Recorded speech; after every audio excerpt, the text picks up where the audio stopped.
محتشم سامعین و حاضرین، دسمبر ہے اور آپ جانتے ہیں کہ دسمبر کے آخر میں عیسائی برادری کرسمس مناتی ہے اور ان کا دعویٰ ہے کہ 25 دسمبر حضرت عیسیٰ علیہ السلام کا یوم ولادت ہے۔ اب اس مناسبت سے پوری دنیا میں عیسائی کمیونٹی خوشی مناتی ہے۔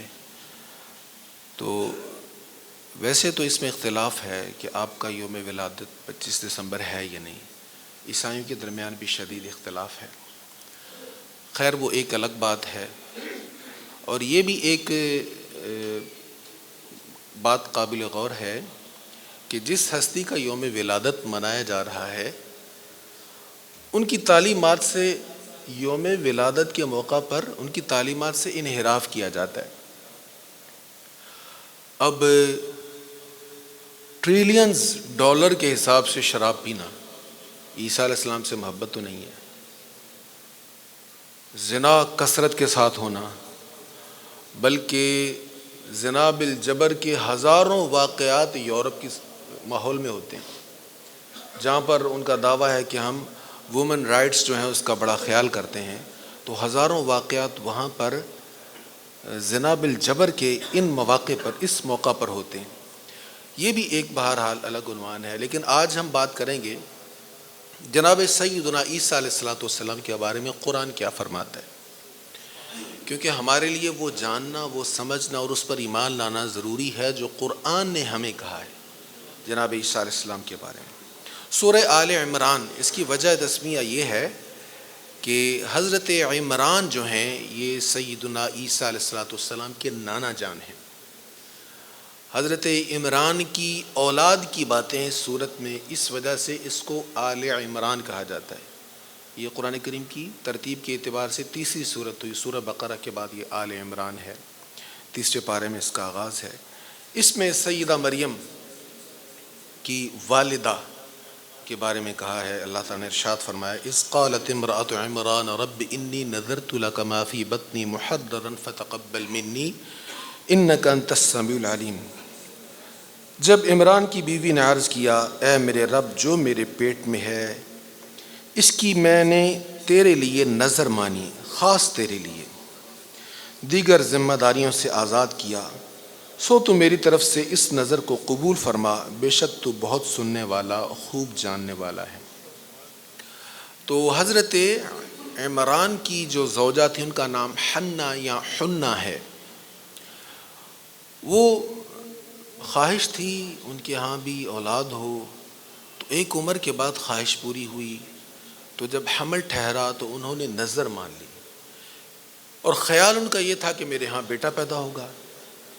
انہوں نے نظر مانی، مولا جو میرے بطن میں ہے اس کو میں تیرے لیے اس کی نظر مانتی ہوں، یعنی اس کے ذمہ کوئی کام نہیں ہوگا، کوئی میری ذمہ داریاں نہیں ہوگی، یہ تیرے گھر کی خدمت کرے گا، جو میرا بیٹا ہوگا تیرے گھر یعنی بیت المقدس شریف کی خدمت کرے گا۔ فلما وضعتها، لیکن جب انہوں نے جنا اسے تو وہ بیٹا نہیں تھا، وہ بیٹی تھی۔ قالت رب انی وضعتها انثى، تو اس نے عرض کی اے میرے رب میرے ہاں لڑکی پیدا ہوئی ہے، یعنی ان کا خیال تھا بیٹا ہوگا لیکن یہ بیٹی پیدا ہوئی۔ اب اللہ تعالیٰ کیا فرماتا ہے واللہ اعلم بما وضعت، اور اللہ خوب جانتا ہے کہ اس کے ہاں کیا پیدا ہوا۔ ولیس الذکر کالانثی، اور میرا مطلوب لڑکا اللہ کی دی ہوئی لڑکی کی مثل نہیں ہو سکتا۔ وانی سمیتھا مریم، اور میں نے اس کا نام مریم رکھا۔ وانی اعیدھا بک وذریتھا من الشیطان الرجیم، اور میں اس کو اور اس کی اولاد کو شیطان مردود کے شر سے تیری پناہ میں دیتی ہوں۔ اب انہوں نے عرض کی یہ تو بیٹی ہوئی، اب اس میں ساتھ انہوں نے دعائیں بھی مانگی کہ یا اللہ اس کو میں تیری پناہ میں دیتی ہوں، صرف اس کو نہیں اس کی اولاد کو بھی شیطان مردود کے شر سے تیری پناہ میں دیتی ہوں۔ تو علماء فرماتے ہیں کہ اولاد کی اچھی پرورش بھی کرنی چاہیے، اچھی تربیت کرنی چاہیے، ان کے لیے جو مہیا ہو سکے آپ کر سکے وہ کرنا چاہیے، لیکن اولاد کے لیے دعائیں بھی کرنی چاہیے، صرف اپنی تربیت پر انحصار نہیں کرنا چاہیے، اللہ تعالیٰ سے بھی کرم کی بھیک مانگنی چاہیے کہ وہ اس پر کرم فرمائے۔ تو یہ انہوں نے سیدہ مریم کے لیے یہ دعائیں مانگی اور انہوں نے ان کا نام بھی مریم رکھا. فتقبلها ربها بقبول حسن وانبتها نباتا حسنا وکفلها زکریا. تو اس کے رب نے اس کو اچھی طرح قبول فرما لیا. جو انہوں نے دعا مانگی یا جو انہوں نے نظر پیش کی تو اللہ تعالیٰ نے اس کو اچھی طرح قبول فرما لیا اور اس کی عمدہ پرورش کے ساتھ ان کو پروان چڑھایا. سیدہ مریم کو اچھی پرورش کے ساتھ پروان چڑھایا. زکریا یہ رشتہ میں ان کے خالو بھی تھے سیدہ مریم کے. زکریا کو ان کا کفیل بنایا. یہ سیدہ مریم کی پروان چڑھنے کا جو ہے اس میں مفسرین کہتے ہیں کہ وہ عام بچوں کی نسبت ان کے جسم کی نشو و نما بہت تیزی کے ساتھ ہوئی تھی. ان کی گروتھ بہت جلدی ہوئی تھی. یعنی جو سالوں بعد جسم کی نشو و نما ہوتی ہے وہ چند مہینوں میں آپ کی ہو گئی تھی. تو یہ اچھی طرح پروان چڑھانا ہے. حضرت زکریا کو ان کا کفیل بنا دیا گیا. چونکہ ماں نے سیدہ حنہ نے تو وہ وقف کر دیا نا اپنی بیٹی کو بیت المقدس کے لیے. تو اب وہ اس کو لایا جاتا ہے اور پھر بیت المقدس میں جو لوگ ہیں وہ سب بات کرتے ہیں, جو بڑے بڑے خدام ہیں, بزرگ ہیں, کہ اس کی سرپرستی کون کرے گا, اس کی کفالت کون کرے گا. اب قرآن کریم میں دیگر مقامات پر ان کی پھر شانیں بھی بیان ہوئی کہ سیدہ مریم کی شان کیا ہے. تو جب شانوں کا ان کو معلوم ہوا تو ہر کوئی چاہنے لگا کہ اس سے شان والی بچی کی پرورش میں کروں گا, اس کی سرپرستی میں کروں گا, اس کی دیکھ بھال میں کروں گا. تو قرعہ ڈالا گیا اور قرعہ جو ہے وہ اللہ تعالیٰ کی قدرت سے حضرت زکریا علیہ السلام کے نام نکلا. تو پھر زکریا علیہ السلام ان کے کفیل بن گئے.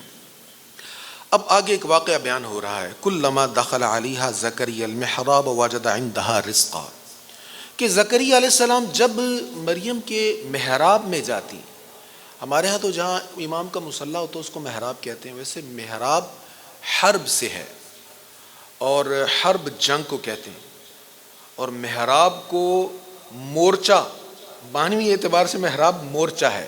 اس کو مورچہ کس لیے کہا جاتا ہے کہ اس سے اس جگہ بیٹھ کر شیطان کے خلاف جنگ لڑی جاتی, نفس اور شیطان کے خلاف جنگ لڑی جاتی. تو جو حجرے ہوتے تھے عبادت کے ان کو محراب کہا جاتا تھا, جہاں پر لوگ الگ تھلگ ہو کر اللہ کی عبادت کرتے. اور بیت المقدس میں جو اس وقت کے مطابق, دین کے مطابق جو لوگ اعتکاف کرتے ان کے لیے بھی حجرے بنے ہوئے تھے. تو ایک حجرہ سیدہ مریم کو پیش کر دیا گیا, وہ بچی تھیں ان کے لیے ایک مخصوص کر دیا گیا. اب وہ وہیں پر رہتی, ان کی پروان چڑھتی, کہیں باہر نہیں آتی جاتی تھی. رات کو آرام کے لیے حضرت زکریا کے گھر میں وہ جاتی تھی, یعنی اپنی خالہ کے گھر میں. دن کا وقت سارا ان کا وہیں پر گزرتا, یہ مفسرین نے لکھا ہے. اچھا, حضرت زکریا علیہ السلام جب کبھی وہ محراب میں داخل ہوتے تو وہ کیا انہوں نے دیکھا, وجد عندها رزقا, ان کے پاس رزق دیکھا, پھل اور میوے جن کا موسم بھی نہیں ہے, بے موسم پھل وغیرہ ان کے پاس موجود ہوتے. اب آج تو ہمارے ہاں ماحول ہے نا, وہ چیزوں کو سٹور کر لیا جاتا ہے, پروسیس بھی کر لیا جاتا ہے اور بہت دیر تک محفوظ کر لیا جاتا ہے. تو اس وقت تو کچھ ایسا نظام نہیں تھا, نہ پروسیس کیا جاتا تھا, نہ ان کو سٹور کسی ٹھنڈے سٹور میں محفوظ کیا جاتا تھا. تو وہ بالکل تر و تازہ پھل اور موسم کے بغیر پھل. تو وہ بڑا حیران ہوئے. قال یا مریم انا لکی ھذا, وہ کہنے لگے مریم یہ تیرے پاس کہاں سے آیا, میں تو نہیں لایا ہوں, دروازہ بھی بند تھا, تو اندر کوئی آیا گیا بھی نہیں, اور یہ اس کا موسم بھی نہیں ہے, تو پھر آیا کہاں سے تیرے پاس. قالت ہوا من عند اللہ, وہ کہنے لگی یہ اللہ کے پاس سے آیا. ان اللہ یرزق من یشاء بغیر حساب, بے شک اللہ جسے چاہے بے حساب رزق عطا فرماتا ہے. اب زکریا علیہ السلام نے دیکھا کمال ہے, اس کا مطلب تو یہ ہوا کہ اس حجرے میں اللہ کی رحمتیں اتر رہی ہیں, اس حجرے پر اللہ کی رحمتوں کا نزول ہو رہا ہے, باران رحمت ہے. ہنالک دعا زکریا ربہ, وہیں کھڑے کھڑے زکریا علیہ السلام دعا مانگتے.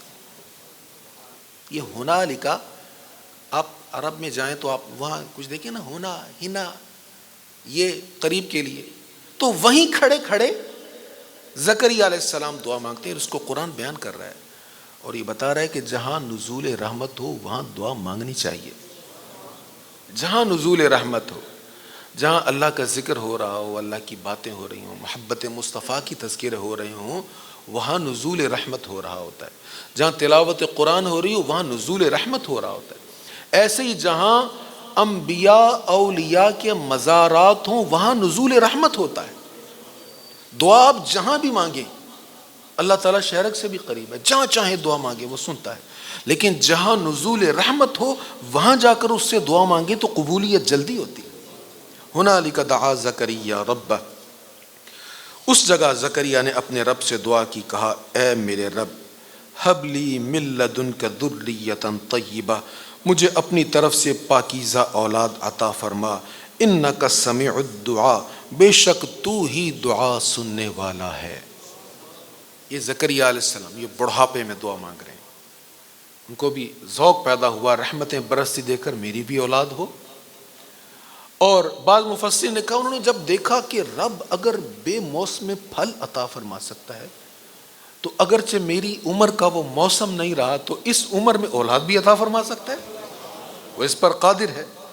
فنادت الملائکہ، تو جس وقت وہ عبادت کر رہے تھے، حجرے میں کھڑے ہو کر نماز پڑھ رہے تھے، قائم یصلی فی المحراب، حجرے میں کھڑے ہو کر نماز پڑھ رہے تھے، تو فرشتوں نے انہیں پکار کر کہا ان اللہ یبشرک بیحییٰ مصدقا بکلمۃ من اللہ وسیدا وحصورا ونبیا من الصالحین، اے زکریا بے شک اللہ آپ کو یحییٰ کی خوشخبری دیتا ہے جو عیسیٰ کلمت اللہ کی تصدیق کرنے والے ہوں گے، سردار ہوں گے اور عورتوں سے بچنے والے ہوں گے اور نبی ہوں گے اور ہمارے نیک بندوں میں سے ہوں گے.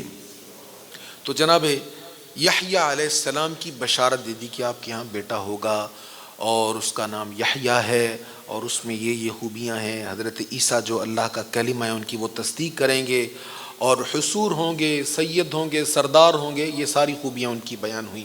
تو پھر اللہ تعالیٰ نے ایک علامت حضرت یحییٰ کو، حضرت زکریا کو عطا فرمائی.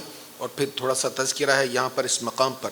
پھر آگے دوبارہ سیدہ مریم سلام اللہ علیہا کا ذکر ہے.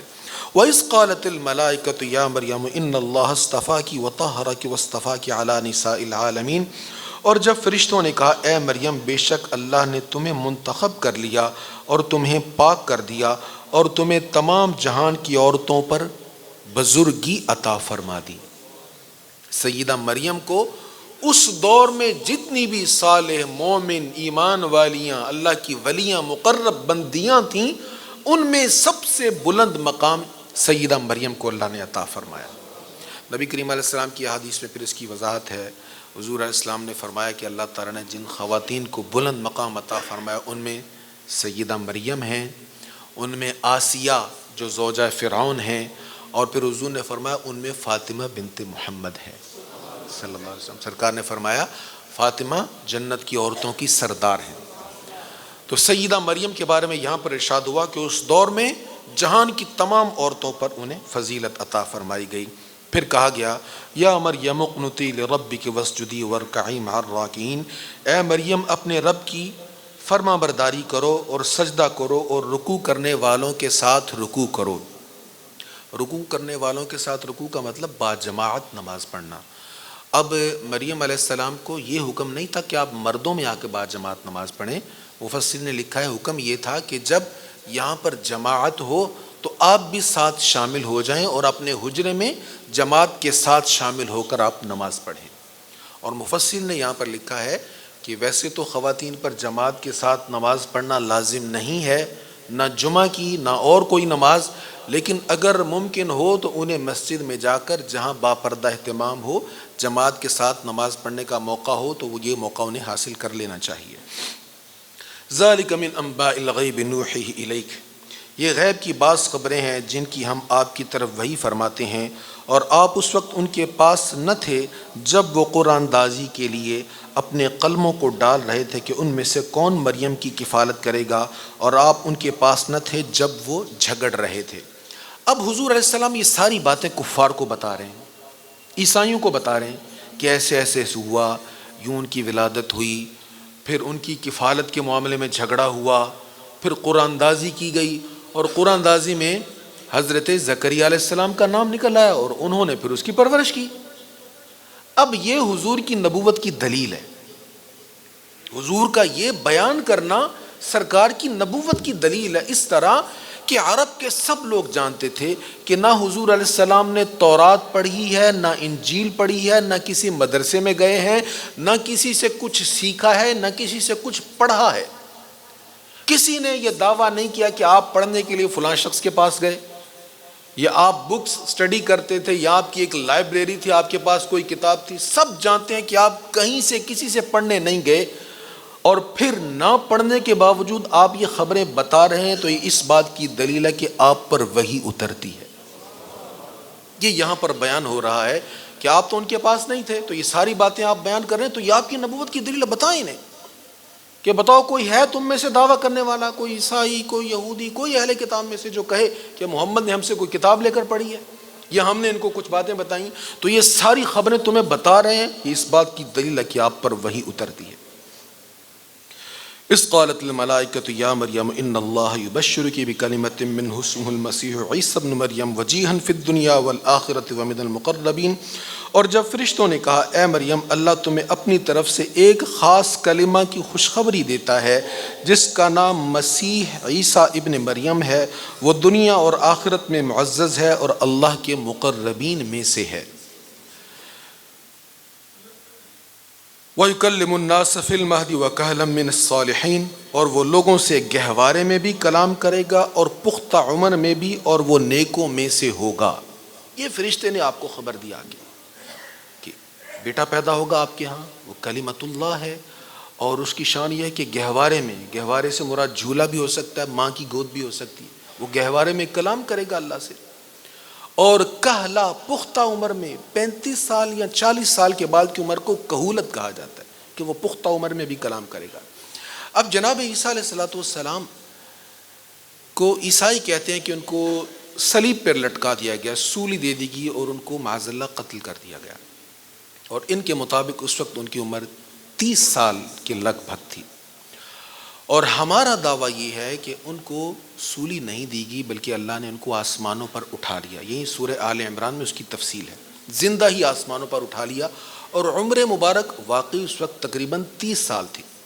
اب یہاں قرآن فرما رہا ہے کہ وہ جھولے میں گہوارے میں بھی کلام کریں گے لوگوں سے، اور وَكَهْلَا کہولت میں پختہ عمر میں بھی لوگوں سے وہ کلام کریں گے۔ اب پختہ عمر تو ہوئی نہیں، وہ تو پہلے ہی چل دیے، اب کہولت میں کب کلام ہوگا؟ حضور نے فرمایا عیسیٰ ابن مریم زمین پر تشریف لائیں گے، وہ جب زمین پر آئیں گے تو 40 برس وہ رہیں گے، اب وہ کہولت والی عمر ہوگی۔ اس وقت وہ کیا کریں گے؟ رسول اللہ صلی اللہ علیہ وسلم کی بس ایک حدیث سنا کر بات ختم کرتا ہوں۔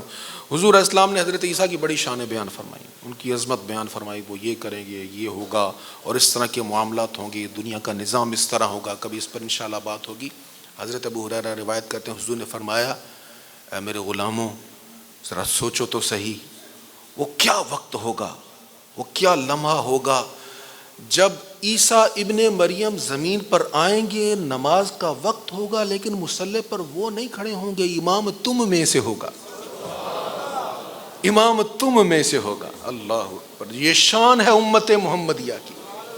عیسیٰ علیہ السلام جب آئیں گے، کئی حدیث میں اس کا ذکر ہے، حضور نے فرمایا وہ اتریں گے، ان کے بال ایسے ہوں گے جیسے گیلے ہیں، اگر خشک بھی ہوں تو ایسے ہوں گے جیسے گیلے ہیں، اور بعض جگہ کہ ایسے لگ رہا ہوگا موتی گرنے والے ہیں، قطروں کے موتی گرنے والے، دائیں بائیں فرشتے ہوں گے، ہاتھ پکڑے ہوں گے، وہ آئیں گے، نماز تیار ہوگی، جماعت کھڑی ہوگی، اور ان کو کہا جائے گا جناب آپ روح اللہ ہے، کلمت اللہ ہے، تشریف لائیں، تو آپ امامت کروائیں۔ وہ کہ نہیں، امیر تم ہو، امیر تم ہو، امیر تم میں سے ہوگا، امامت تم کرواؤ، میں مقتدی بن کے پیچھے کھڑا ہوں گا۔ اللہ اکبر، یہ شان امت محمدیہ کی ہے۔ اس لیے حضور علیہ السلام نے فرمایا قسم ہے اس رب کی جس کے قبضہ میں میری جان ہے، اگر عیسیٰ بھی آئیں گے تو طریقے میرے پر ہی عمل کریں گے۔ حضرت سیدنا عمر رضی اللہ تعالیٰ عنہ انجیل کے کچھ اوراق پڑھ رہے تھے نا، تو حضور ناراض ہوئے۔ سرکار کریم علیہ السلام نے فرمایا جب کتاب اللہ موجود ہے تمہارے پاس تو پھر تم اس کو کیوں پڑھ رہے ہو؟ ہمارا اس پر ایمان ہے، جو انجیل حضرت عیسیٰ پر اتری حق ہے، جو تورات موسیٰ علیہ السلام پر اتری حق ہے، جو زبور داؤد علیہ السلام پر اتری حق ہے، لیکن تحریف ہو گئی، ہمارا اس پر ایمان ہے، لیکن اب جو ورژن آپ کے سامنے ہے اس میں بہت کچھ غلط ملت کر دیا گیا، یہ بھی ایک الگ عنوان ہے۔ بہرحال ہمارے لیے ضروری ہے کہ ہم قرآن پڑھیں، اس کو پڑھیں۔ حضور علیہ السلام نے سیدنا عمر رضی اللہ تعالیٰ عنہ سے فرمایا، اسی وقت فرمایا تھا کہ قسم ہے اس ذات کی جس کے قبضہ میں میری جان ہے، آج بھی اگر عیسیٰ روح اللہ اس زمین پر آئیں گے تو میری سنت کی اقتداء کریں گے، میرے طریقہ پر عمل کریں گے، اور حضور ہی کے دین کی آگے وہ تبلیغ کریں گے۔ اللہ تعالیٰ ہمیں صحیح فہم نصیب فرمائے۔ وآخر دعوانا الحمد للہ رب العالمین۔